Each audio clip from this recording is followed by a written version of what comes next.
All India इमाम association के अध्यक्ष साजिद रशीदी ने डिम्पल यादव पर अभद्र टिप्पणी किया है, क्या कहना चाहेंगे?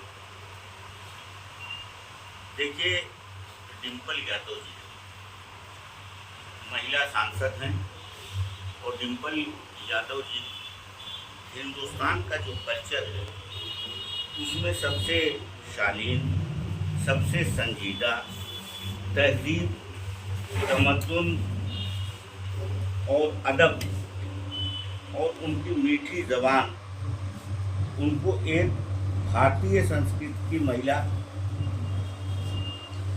मुजस्समे के रूप में पूरे हिंदुस्तान के लोग उनको देखते हैं। उनकी शराफत, उनका जो अंदाज़े बयां है, कभी उन्होंने कोई ऐसा बयान नहीं दिया जिस पे कोई विवाद हो, सब लोग बहुत पसंद करते हैं, हर वर्ग पसंद करता है।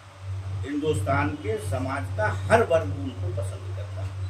उनके बारे में वो मौलाना साजिद रशीदी, अभी मैंने फेसबुक पे पोस्ट डाला था मौलाना लिख के, इतने मुसलमानों का फोन आया, साहब किसको आपने मौलाना लिख के, वो मौलाना है ही नहीं। और उसके खिलाफ हमसे तमाम लोगों ने कहा, लेकिन वो जुमला मैं नहीं कहना चाहता हूँ कि उनको मौलाना ना कहिए, तो मैंने इसीलिए तथाकथित मौलाना लगा दिया। मुसलमान बहुत नाराज हो रहे हैं उनको मौलाना कहने से। अब उन्होंने जिस तरह की टिप्पणी किया है, वो टिप्पणी सीधे उनको जेल में भेजना चाहिए सरकार को। लेकिन हम जानते हैं कि जब बहुत दबाव पड़ेगा और जब बहुत भारतीय जनता पार्टी की थू होगी तो घंटे 2 घंटे में उनकी जमानत भी भारतीय जनता पार्टी करा देगी। मैं उनको मौलाना नहीं, उनको मैं मानता हूं कि वो मोदी जी के पाले हुए मुस्लिम धोकर कस्बा, जो समाज के अंदर धोकर कस्बा वाला काम करने के लिए हुए। अगर ऐसा ना होता और उनको ऑल इंडिया इमाम काउंसिल का वो अध्यक्ष बनते हैं, एसोसिएशन का अध्यक्ष बनते हैं, उनको भारतीय जनता पार्टी को वो उनको ऑल इंडिया धोकर कस्बा एसोसिएशन का राष्ट्रीय अध्यक्ष कहना चाहिए अपने आप को। इसलिए कि पूरे हिंदुस्तान का मुसलमान उनसे बहुत नाराज है इस तरह, इसलिए कि इस्लाम में ऐसा कोई बयान नहीं दे सकते। मस्जिदों के अंदर हिंदुओं के जाने पर कोई पाबंदी नहीं है, वो जा सकते हैं।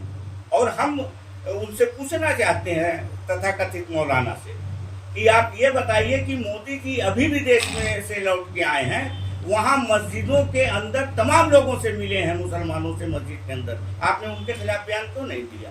अगर आप मोदी जी के पालतू धोकर कस्बा नहीं है तो उनके खिलाफ भी बयान देना चाहिए था, और तब भी बयान देना चाहिए था जब महाकुंभ में श्रद्धालु लाखों की तादाद में सड़कों पे अपनी जान बचाने के लिए दौड़ रहे थे।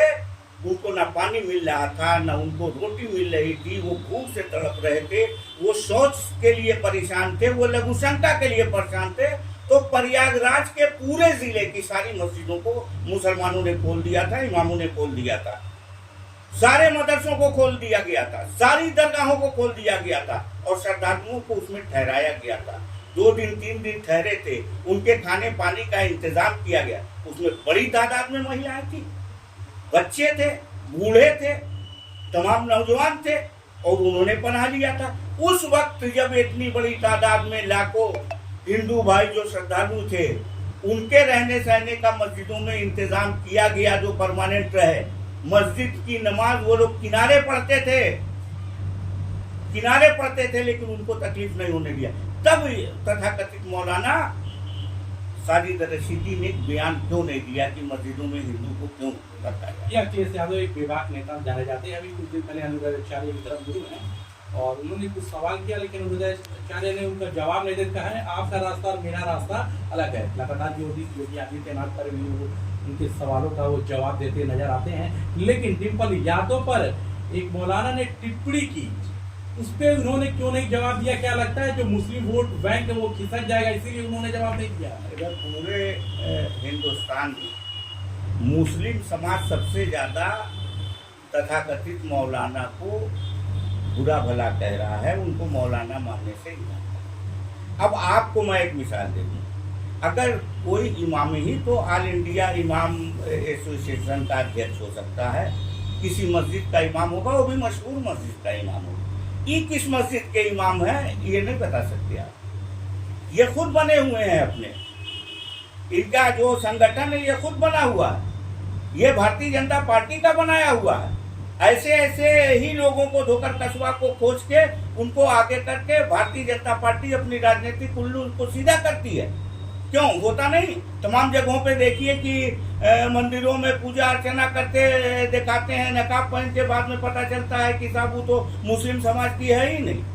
कितनी जगह नई नई टोपी एक तरह की बाजार से आती है और 100 मुसलमान लगाए रहते हैं और पता चला कि साहब मुसलमान भारतीय जनता पार्टी के इसकी तारीफ कर रहे हैं। ये सब मुस्लिम धोकर कस्बा है जो भारतीय जनता पार्टी अखिलेश यादव ने क्यों चुप्पी साध रखी है? अखिलेश यादव क्यों चुप्पी साध? क्या उनके परिवार पे हमला किया गया है और अखिलेश यादव साहब क्या जो बयान डिम्पल यादव साहबा ने दिया है अभी पार्लियामेंट में कि ठीक है अगर बीजेपी इसका विरोध करती है तो बीजेपी को मणिपुर के भी तमाम उन औरतों के साथ जो बदसलूकी हुई है और जिस तरह के समाज के अंदर जिस तरह के फोटोज वगैरह आए हैं, जिस तरह के वीडियो आए हैं, उनके लिए भी करना चाहिए था। इससे ज्यादा शर्म से डूब मरने की बात है। इससे बड़ा बयान क्या हो सकता है? साजिद रशीदी साहब का कल एक बयान आया है कि जो समाजवादी पार्टी के लोग हैं उनको धमकी दे रहे हैं, यानी अखिलेश यादव उनको धमकी दिलवा रहे हैं और कह रहे हैं वो मेरी जान को खतरा है और मेरी बेटी को भी बड़ा बुला बोला जा रहा है। अच्छा, यहाँ जितने हमारे पत्रकार बंधु हैं या हम खुद नेता, अगर हमारे पास एक दो बयान आ गया जान से मारने की धमकी का और कुछ भी, हम उसके बाद जितना फोन आएगा सबको रिकॉर्ड करेंगे। अभी तक एक भी रिकॉर्ड तथाकथित धोकर कस्बा ने नहीं दिखाया है।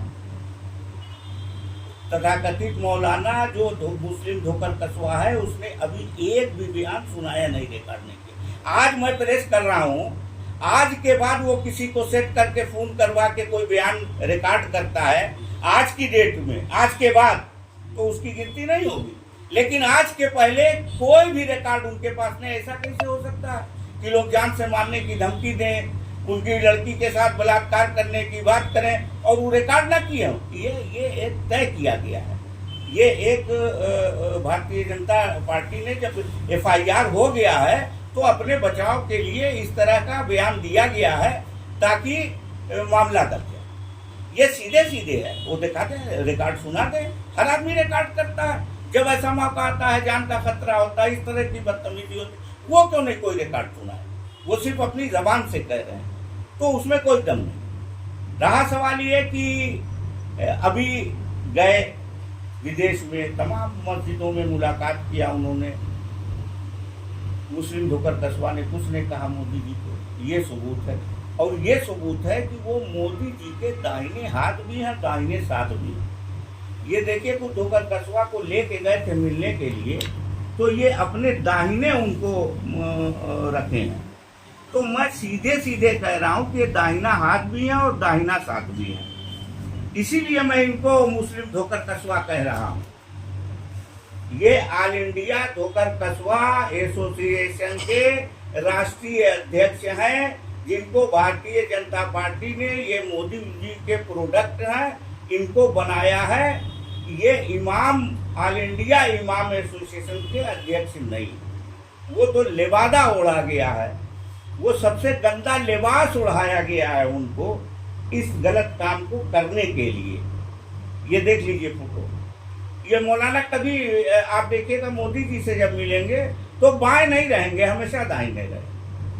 सर, एक सपा नेता का बयान आया है कि मस्जिद में कोई भी धर्म और जाति का जा सकता है, अगर उसके बारे में कुछ रूल जो होता है आपके मस्जिद में जाने का, तो कोई भी मस्जिद भी जा सकता है, वो बिना सर ढके भी वहाँ पर जा सकता है, उसके लिए कोई भी रोक नहीं है। कितने मुसलमान को सर ढके जाते हैं, मस्जिद में नमाज भी पढ़ते हैं, वो कोई मसला ही नहीं। हमारे वहाँ कतई मना नहीं है, कतई मना नहीं है। और मना होता तो बताइए आप, महाकुंभ के मेले में जिस तरह से लोग परेशान हाल थे, कोई मस्जिद का दरवाजा खुलता क्या? नहीं। कश्मीर के अंदर देखिए बर्फबारी हुई थी, लोग सामने मर जाते, यहाँ तक बर्फ में जम गए थे और मुसलमानों ने जाके बर्फ हटाया। उस सारे परिवारों को कश्मीर वालों ने अपने घरों में रखा, मस्जिदों में रखा, उनकी जान बचाया। उनके तमाम बयानात आए हैं। इसने गलत तरह से बहुत सीधी सी बात है कि जो तथाकथित मौलाना है, इन्होंने इस्लाम का एकदम नक्शा उलट दिया है। इनको कोई जानकारी नहीं है, ये किसी मस्जिद के इमाम नहीं है, ये सिर्फ समाज को गुमराह करते हैं, हमेशा चैनलों पे बैठते हैं और इनकी रोजी रोटी का वो जरिया है, इसलिए उस पर वो बड़े वफादार साबित होते हैं।